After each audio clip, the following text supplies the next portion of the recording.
Сайн байна уу? E-class сегмент дээр хичээлийн төлөвлөгөө хэрхэн оруулах талаар заавар видеог хүргэж байна. Багш өөрийн эрхээр нэвтрэн ороод зүүн талд байрлах академик цэсний хичээл дэд цэсний хичээлийн төлөвлөгөө цэс рүү орно.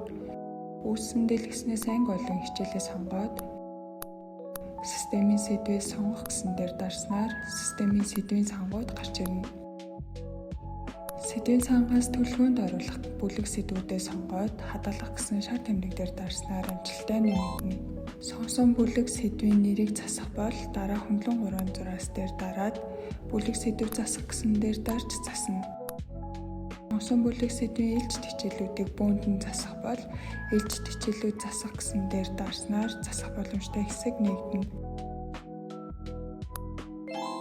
Бүлэг сэдв нэмэх шар өнгийн тэмдэг дээр дарж хичээлийн сэдвээ оруулаад ахин шинээр бүлэг сэдв үүсгэж болох ба загвар татах гэсэн цэнхэр өнгийн тэмдэг дээр даран манай системд байгаа бэлэн загварыг татаж болно. Татсан файл руугаа ороод бэлэн датан дээр багш өөрийн бүлэг сэдвээ оруулж болно. Хадгалсан бэлэн загвараа choose file хэсэг дээр даран нэмж хадгалах гэсэн шар тэмдэг дээр дарснаар амжилттай хадгалагдана. Ээлжид хичээл нэмэхдээ дараах ээлжид нэмэхээр дарж системээс бэлэн загвар оруулах. Татаж авсан ээлжид хичээлийн загвараа нээж цагаа оруулаад ээлжид хичээлийн сэдэв, үйл ажиллагаа, даалгавар, дүгнэлт зэргийг оруулаад хадгална. Ингэхдээ ямар нэгэн формат ашиглахгүй, мерж хийхгүй, яг байгаа бэлэн загвар дээр бичиж хадгална. Эсвэл багш өөрөө сэдвээ оруулан хадгалснаар ээлжид сэдэв амжилттай хадгалагдана. Дараах 3 цаг дээр дарж шаардлагагүй ээлжид хичээл устгаж болно. Мөн бүлэг сэдвийг устгаж болно.